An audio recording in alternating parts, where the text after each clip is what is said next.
আসসালামু আলাইকুম, সবাই কেমন আছেন? আজ আমি আপনাদের সামনে হাফসা মামুনির মাংস রান্নার রেসিপি নিয়ে চলে আসলাম। পেঁয়াজ, রসুন, আদা, মাংস এবং আলু সব কিছু ধুয়ে পরিষ্কার করে নিলাম। পাতিলে তেল দিয়ে দিলাম। তেল গরম হলে পেঁয়াজ কুচি দিয়ে দিলাম। পেঁয়াজটা ভালোভাবে কষিয়ে নিতে হবে। যতক্ষণ পর্যন্ত আপনার ব্রাউন কালার না আসে ততক্ষণ নাড়াচাড়া করতে হবে। বৃষ্টি ভেজা দিনে গরম গরম মাংস খাওয়ার মজাই আলাদা। হাফসা মামুনি বায়না করছে সে কষানো মাংস খাবে, তাই তো মাংস রান্না করতে আসলাম। পেঁয়াজটা সুন্দরভাবে ব্রাউন কালার আসলে এটাতে আমরা আদা রসুন দিয়ে দিব। আদা রসুনগুলো সুন্দরভাবে পেঁয়াজের সাথে কষিয়ে নিতে হবে। যতক্ষণ পর্যন্ত এটা ব্রাউন কালার না আসে ততক্ষণ পর্যন্ত এটা কষাতে হবে। সুন্দরভাবে কষানো হলে এটাতে আমরা একটু পানি মিশিয়ে দিব। পানি দিয়ে মশলাটাকে সুন্দরভাবে কষিয়ে নিব।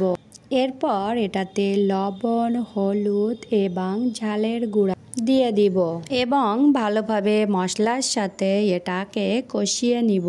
মশলাটা ভালোভাবে মিশিয়ে নিতে হবে।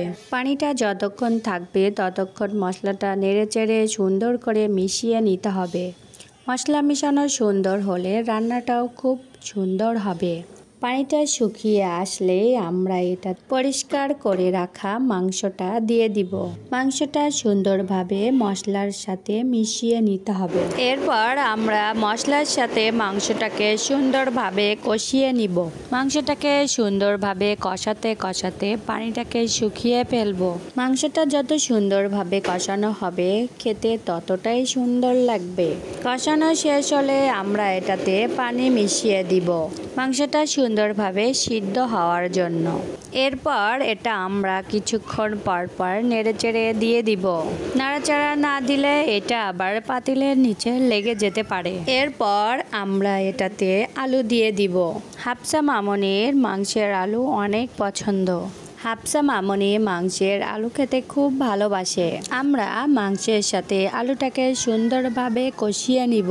মাংসটা সুন্দরভাবে কষানো হলে খেতেও ভারী মজা লাগে। এরপর আমরা এটাতে পানি মিশিয়ে দিব। মাংসটা সুন্দরভাবে সিদ্ধ হওয়ার জন্য আমরা অপেক্ষা করব। মাংস রান্না কমপ্লিট হয়েছে। এবার আমরা সবাই খাবার জন্য সবার সাথে পরিবেশন করব। গরম ভাতের সাথে গরম মাংস খেতে খুবই মজা লাগে। সবাই অনেক মজা করে মাংসগুলো দিয়ে ভাত খাওয়া দাওয়া করছে। আজ এ পর্যন্ত। সবাই ভালো থাকবে। আসসালামু আলাইকুম।